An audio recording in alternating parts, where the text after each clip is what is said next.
Assalamualaikum warahmatullahi wabarakatuh. Halo teman-teman, jadi sekarang saya mau menceritakan tentang 10 kesalahan pemula dalam beternak ikan cupang.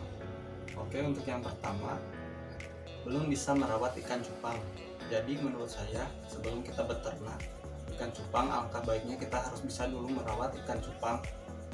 Karena menurut saya, merawat ikan cupang yang anaknya itu yang umur 4 hari atau bisa disebut buraya itu lebih sulit daripada merawat ikan cupang yang udah dewasa.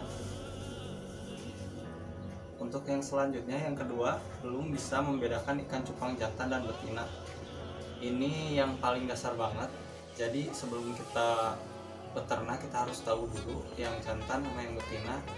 Karena misalkan kita lagi mencari mau membeli ikan cupang satu pair atau satu pasang sama seseorang, misalkan kita pesannya satu pasang, yang datang malah jantan dua-duanya atau betina dua-duanya, kan kita jadi gak tahu dan kita gak bisa memijahkannya.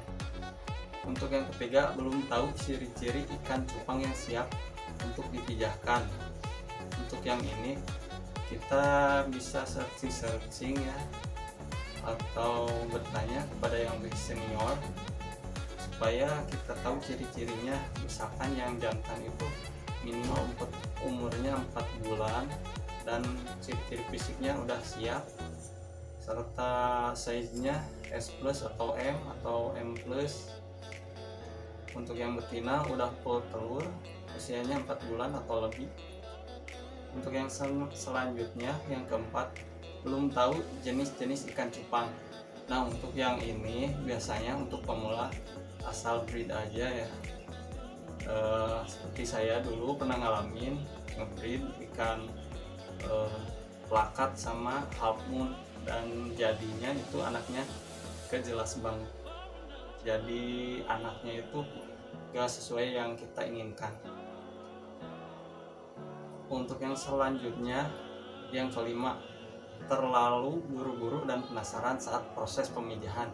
Nah, untuk yang ini biasanya kan pemijahan itu sekitar 2 hari atau enggak 3 hari. Nah, kalau pemula ini saya juga sempat ngalamin ya.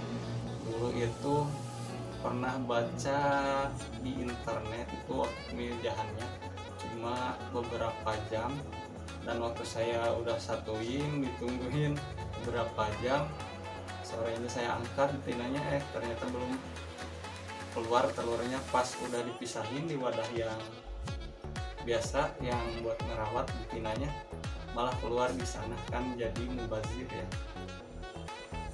Untuk yang terlalu penasaran, mungkin waktu proses pemijahan dilihatin aja terus, kan itu menurut saya itu ikan cupangnya keganggu kalau terus dilihatin. Jadi proses pemijahannya gak berjalan dengan lancar ya, gak sesuai keinginan ikan cupangnya gitu, jadi keganggu lah istilahnya. Untuk yang keenam, belum tahu pakan berayak ikan cupang. Nah, ini dulu saya waktu pertama memijahkan ikan cupang atau breeding ikan cupang, saya bingung banget pakannya itu apa, gak tahu. Karena dulu itu gak sebanyak sekarang informasinya. Kalau sekarang kan udah banyak yang ngejual pakan hidup, pakan buatan banyak juga, misalkan Artemia, bukan logo microworm, vinegar eel. Kalau sekarang itu apa ya, Artemia yang telurnya aja, polaret kayak gitu. Untuk ke sekarang kan udah banyak banget, bisa dicari pakannya, bisa di online shop, toko-toko ikan hias sudah banyak banget. Untuk yang selanjutnya, yang ketujuh, belum tahu kapan membersihkan dan mengganti air burayak ikan cupang. Nah, saya juga pernah ngalamin dulu waktu pertama banget breeding ikan cupang. Saya ganti air si burayaknya itu sama kayak yang cupang dewasa, 7 hari udah diganti airnya, dan alhasil anaknya mati semua. Nah, kalau sekarang saya alhamdulillah udah tahu caranya. Jadi misalkan burayak itu masih kecil gak perlu ganti air, jadi minimal umur sebulan baru ganti air. Kalau sekarang alhamdulillah burayaknya hidup sampai dewasa.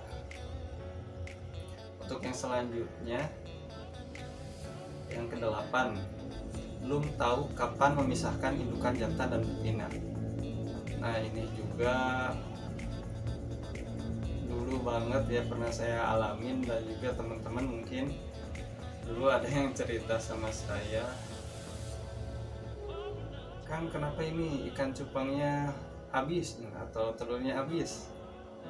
Nah yang setahu saya itu bisa aja dimakan sama si indukannya. Jadi kalau indukan yang makan anak atau telur itu harus dipisahkan dua-duanya sama telurnya itu, jadi gak ditungguin atau sama jantan atau betinanya. Atau kalau yang normal itu biasanya betina diangkat setelah bertelur, yang jantannya ditunggu dibiarin sama telurnya sekitar seminggu atau 2 minggu untuk menjaga anak-anaknya. Karena misalkan kalau ada predator kan ya sejenis mungkin nyamuk, kalau bertelur kan jadi jentik nyamuk, kalau anaknya itu masih kecil banget bisa mengganggu sama anak ikan cupang. Yang selanjutnya, yang ke-9, belum tahu penyebab kematian burayak ikan cupang. Nah ini yang ke-9, biasanya kita itu sering gangguin anaknya, misalkan airnya disentuh-sentuh kayak gitu, di toel ya. Jadi kan sebenarnya itu ngeganggu sama burayak, apalagi yang baru netas atau umur 4 hari, umur semingguan masih rentan ya, nggak boleh keganggu-ganggu. Atau misalkan wadahnya kita angkat, kita pindah-pindahin, nah itu juga sama ngeganggu sama burayak ya, itu bisa menyebabkan kematian. Untuk airnya juga belum tahu saya harus pakai ketapang, jadi ya sempat gagal juga, saya juga nggak sekali coba langsung berhasil, banyak banget kegagalan. Untuk yang ke-10, malu bertanya dan malas searching. Untuk yang ke-10 ini, kalau kita malu bertanya ya sama teman kita yang lebih tahu atau lebih senior, biasanya ini sering banget gagalnya. Jadi terus mengulang gagal lagi.